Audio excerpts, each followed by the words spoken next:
I did my Welsh Champs race in Cardiff, came 10th in Wales, really happy, and I just keep building on that in training now, so the next time I do it next year, hopefully improve further down, so maybe like 7th, 8th, or just even better. Came up to have a look, had an interview. There was just loads of facilities like the sports, astro, squash court, and just the gym, and yeah, just the staff were all nice to me and all that. So yeah, that's what made me king really.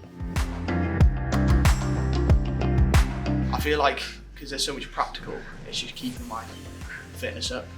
So my cardio is always always good. So when I'm in training and stuff, I'm never feeling like unfit or anything. I'd say take a gap year, keep working, and hopefully go travelling. Just explore the world.